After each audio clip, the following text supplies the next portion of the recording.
Hey everybody, it's Josh with Talk About Trek, and today is Wednesday, and it is New Comic Book Day, but unfortunately no new comic books for me, but we have a new comic book that I have never read until today, and we can talk about that.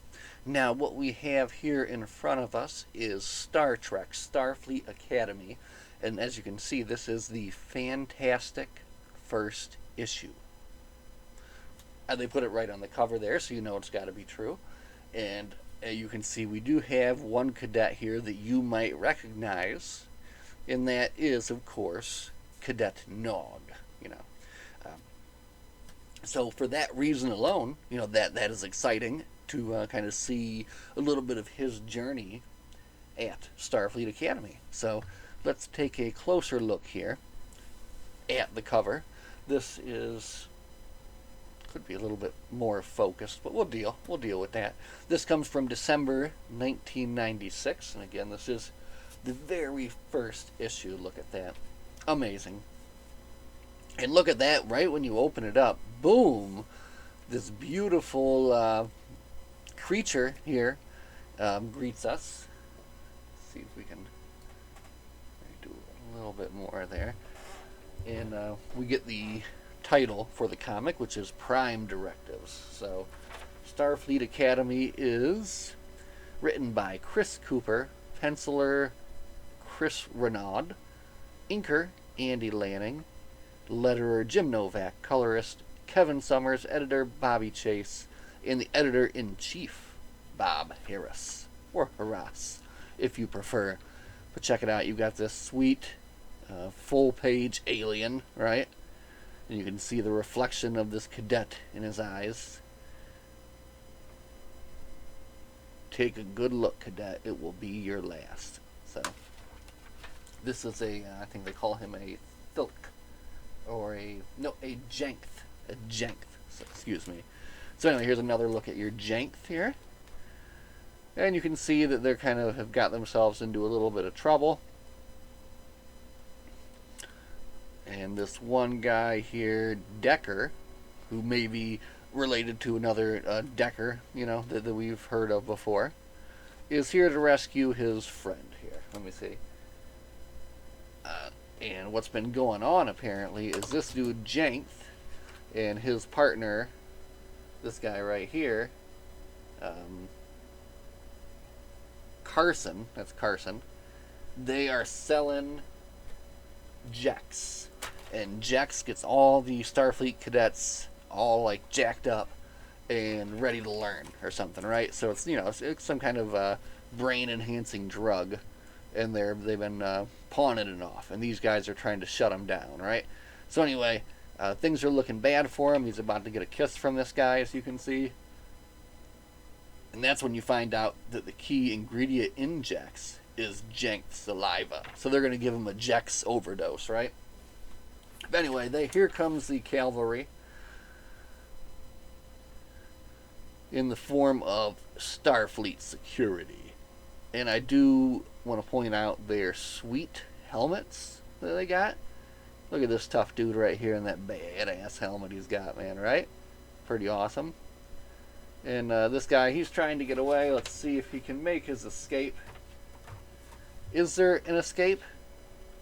There's no way Carson's getting away. He wonders how they were found, right? And he explains that he had let's get the wording right here, a subcutaneous transponder in his finger right there. Whack. Alright? So they got him, they tie him up, and he thinks they're going to be heroes, right? QVC Spider-Man commercial there. But not the case. The admiral, or head in charge here of Starfleet Academy, not very happy at all. He's looking out the window for some reason. And he's basically put into the squadron for Omega training with Commander Zund. And that there is Commander Zund. And this is when he finds out who the rest of his squad mates are going to be. They are Kamala Goldstein, Tava Eknor, Akaba of Andor, T'Prel of Vulcan, and Nog of Ferenginar.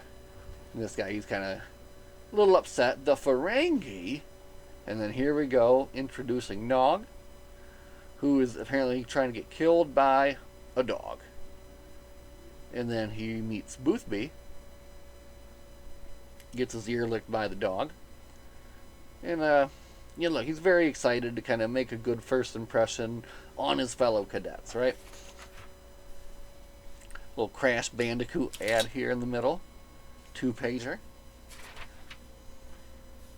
So here at the Academy dorms, he is going back to his dorm room, trying to figure out, or he's waiting on a package from his Uncle Quark, right?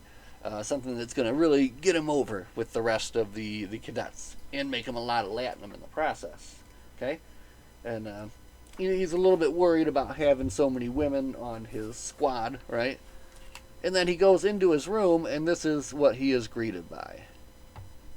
This is Pava Eknor, who is the Andorian member of his squad.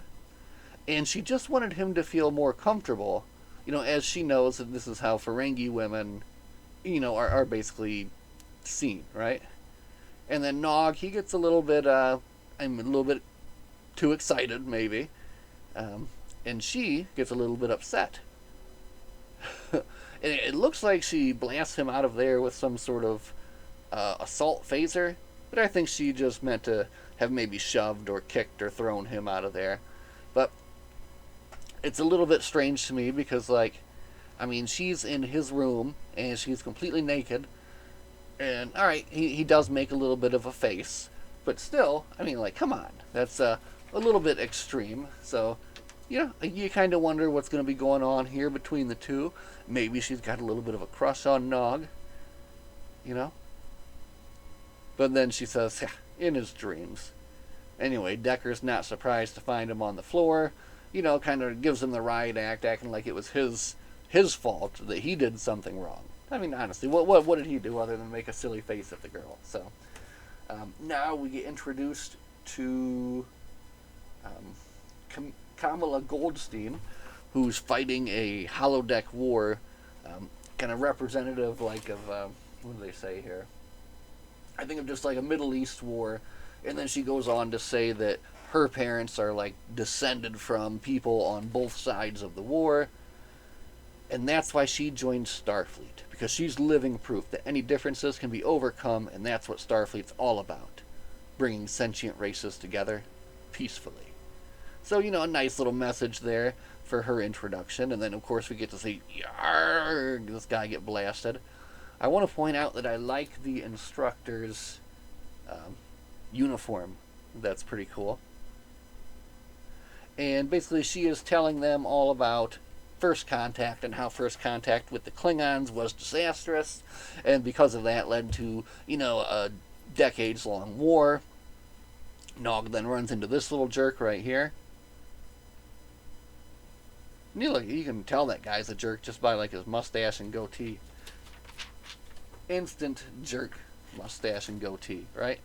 But anyway, Decker stands up for Nog, and Nog's pretty happy about that. But then Decker is like, hey buddy, we're never ever gonna be friends. And I think it was pretty rude, right? Why everyone's gotta be so down on Nog for? Look, he is genuinely, he's sad. Little sad Nog down there in the corner. I love this ad. Look at this. Got it. Got those toys. Got that exploding Borg cube too. You know what? I don't know. Might not have those guys. Get them at the Star Trek store. Anyway, we are looking now at... Oh, yes. So, their first assignment on Omega Squad here is they are going to have some simulated First Contact experiences on the holodeck, right?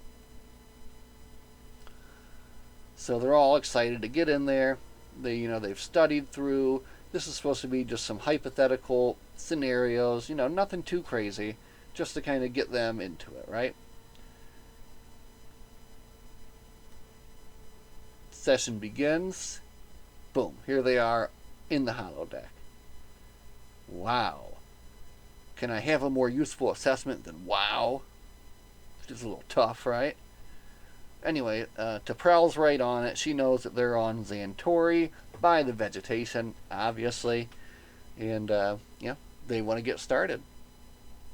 Immediately, though, things kind of go bad for them here. Look, they're set upon by a lightning storm, and they've got to kind of drop down, get out of the way of that. Then, whoa, jeez, look at that spread here for the 12-inch Action Man. He's big. He is big. They paid a lot for that ad, didn't they? So anyway, they got to get down in the grass and hide, and that's when they see Gorn. So this is, it's not as it's supposed to be. These are not species they're supposed to be meeting here, obviously. So something has changed the program, and as you can see, the technicians and Commander Zern here are out here trying to get their way in, and I do like their safety goggles. Very cool. They are unable to reach the cadets inside, who then are set upon by the Gorn. Initially, they placate the Gorn, but then the Gorn's like, no, I've upgraded now to Gorn 4.0, and I'm going to blast you. Here he is blasting. Look how his tongue is still hanging out, too, while he's blasting. Anyway, the Andorian here is able to sense that basically the phaser is real. The safeties are off, and they've got to be careful. Now they know, things are not going as planned. But enough time for analysis. Enough analysis, Vulcan. Time for action. And get a nice knock to the face with a good sound effect of brack. Right? I imagine that's a good when you punch a Gorn. And then, man, look at that. That scene should have been bigger, I feel, right? That's a very cool little scene. And it's just a tiny little corner. But they do, they kick some Gorn butt there. And then you can get your Garfield bucket at Subway. Or you could if you had a time machine to go back to 96. They overpower the Gorn. They take their stuff. They run away. And this is when they find out that basically Nog tried to install some Ferengi nonsense into the computer. It didn't work. He tried to uninstall it. But in the process, it just borked everything up really, really bad. I do love this line right here. In perfect Nog fashion, you get a, wait a minute, all in one word, right? That's beautiful. We love that. So, and then over here, we've got the, coming kind of to the conclusion here, where the Vulcan is, of course, figuring out the logical approach to the problem. And basically what they realize they have to do is, since it's the computer that is kind of the cause of all this, they need to come in contact with the computer. See, we have to make contact with the computer now. How can they do that? Aha, the subcutaneous transponder. It's still got some juice. They can tap a little Morse code, contact this thing, shut it down. So Nog and Decker work together.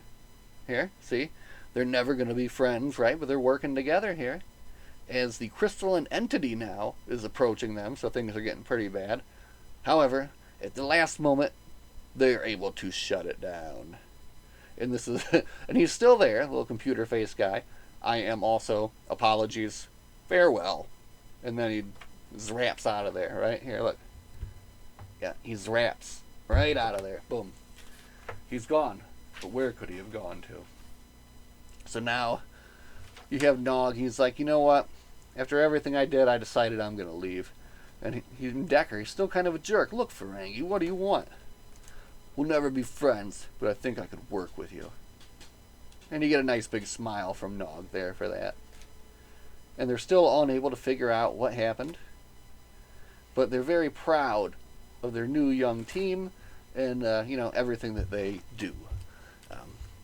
As Kamala is walking by the quarters for T'Prel, she hears sobbing from T'Prel's quarters. That can't be right. Vulcans are so cold and aloof. Must be crazy. Vulcans keep their emotions totally suppressed. A Vulcan would never cry. Uh-oh. Oh my gosh. Look at this. She is secretly some sort of Romulan spy, and she's kind of freaking out and seeing her alternate self or whatever there in the mirror. To be continued. Whoa, okay. Pretty fun. That was actually a pretty neat little comic. And I think I'm actually going to continue on with this series, because now I'm I feel I'm invested. We've got a Romulan spy here. We've got Nog. We've got Nog. And I want to see what's going to go on between him and this Andorian here. What the heck was her name again? She was pretty cool. Um, Actually, it was a pretty interesting whole cast of characters. That was Pava.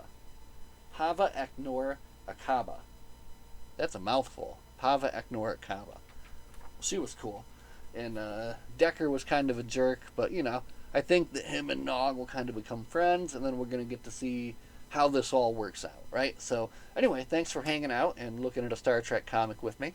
As always, my friends, live long and prosper, and we'll see you guys in the next one. Have a good night.